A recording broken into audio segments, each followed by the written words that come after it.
Mythology facts bye शीतल में आपका हार्दिक स्वागत है। आज के हमारे इस वीडियो में भगवान श्री राम रावण के वध के बाद किस तरह से अयोध्या लौटे थे, इस यात्रा के बारे में जानेंगे।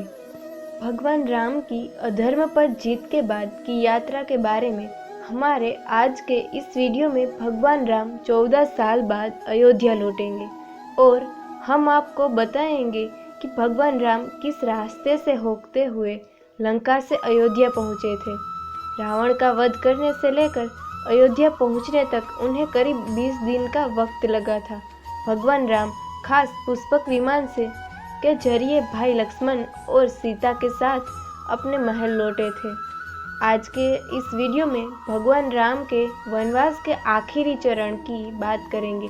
इस वीडियो में हम बताएंगे कि किस तरह भगवान राम अयोध्या आए थे और रामायण के कुछ खास प्रसंगों से जुड़े स्थानों के बारे में आपको पता चलेगा, जिसमें राम ने ब्रह्म हत्या की तपस्या कहाँ की थी, भरत से मिलाप कहाँ हुआ था, धनुषकोटि में सेतु को क्यों तोड़ा था आदि प्रसंग शामिल है। तो जानते हैं अधर्म पर धर्म की जीत के बाद भगवान राम के अयोध्या पहुँचने तक की कहानी। त्रिंकोमली 48 सालों से लगातार भगवान राम के तीर्थों पर शोध कर रहे डॉक्टर राम अवतार द्वारा लिखी गई किताब वनवासी राम और लोक संस्कृति और उनकी वेबसाइट के अनुसार दी गई माहिती के अनुसार जब भगवान राम सीता को लेकर वापस अयोध्या जा रहे थे तो भगवान राम में लंका में ही एक जगह रुककर तपस्या की थी। इस तपस्या का कारण था कि उन्होंने रावण यानी एक ब्राह्मण की हत्या की थी। ऐसे में ब्रह्म हत्या के पाप को कम करने के लिए उन्होंने यहाँ तपस्या की थी। वैसे भारत में कुछ जगहों को लेकर दावा किया जाता है कि यहाँ भगवान राम ने रुककर ब्रह्म हत्या के पाप को लेकर तपस्या की थी। धनुषकोटि भगवान राम इस रास्ते से होकर लंका में गए थे, लेकिन जब भगवान राम वापस आ रहे थे धनुषकोटि होकर वापस गए थे। कहा जाता है कि भगवान राम जब अयोध्या जा रहे थे तो उन्होंने विभीषण के अनुरोध पर धनुष की नोक से पुल तोड़ दिया था। वह स्थान आज भी धनुषकोटि के नाम से प्रसिद्ध है। माना जाता है कि विभीषण ने ऐसा इसलिए किया था ताकि कोई लंका पर आक्रमण ना कर सके। इसके अलावा समुद्र ने भी सेतु तोड़ने के लिए कहा था, जिससे कोई समुद्र पार ना कर सके। चक्र तीर्थ अनागुंडी यानी कि हम्पी। इसके बाद भगवान राम माता सीता तुंगभद्रा नदी पर भी रुके थे, जहाँ यह नदी धनुषाकार घुमाव लेती है। उसे चक्र तीर्थ कहा जाता है। माना जाता है जब श्री राम पुष्पक विमान से अयोध्या जा रहे थे तब माता सीता के आग्रह पर विमान यहाँ उतारा था। बाद में सुग्रीव ने यहाँ कोदंड राम मंदिर बनवाया था। इसके बाद भगवान राम परिवार के साथ अयोध्या पहुँचे थे।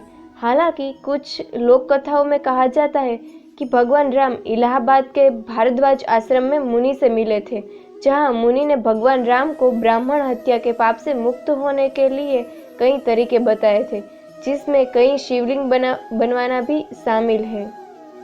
भादरशा यानी कि अयोध्या। जब भगवान विमान से अयोध्या पहुंचे तो भादरशा नाम के बाजार में पहली बार भगवान को विमान में देखा। भादरशा का अर्थ भय दर्शन बताया जाता है।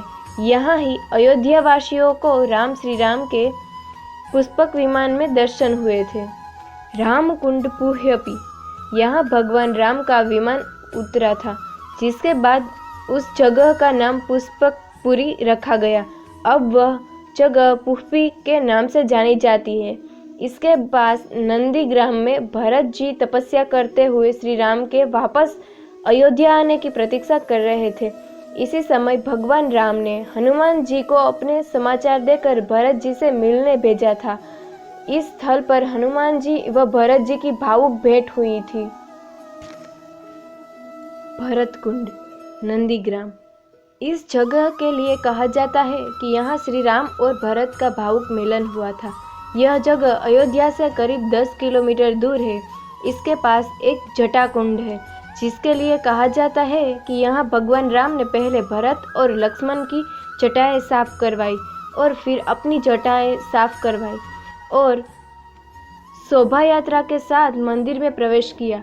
इसके अलावा इसके आसपास कई जगह है जिनके लिए अलग अलग प्रसंग जोड़े जाते हैं। इनमें से एक सुग्रीव कुंड है जिसमें सुग्रीव ने स्नान किया था। वहीं एक हनुमान, सीता, राम कुंड है जहां क्रमशः हनुमान, सीता, राम ने स्नान किया था। भगवान राम के अयोध्या में पहुंचने के बाद उनका स्वागत किया और उस दिन पूरी अयोध्या में घी के दिए जलाए गए, जिस दिन को आज हम लोग दिवाली के रूप में मनाते हैं। इसके साथ ही भगवान राम की वनवास यात्रा समाप्त होती है।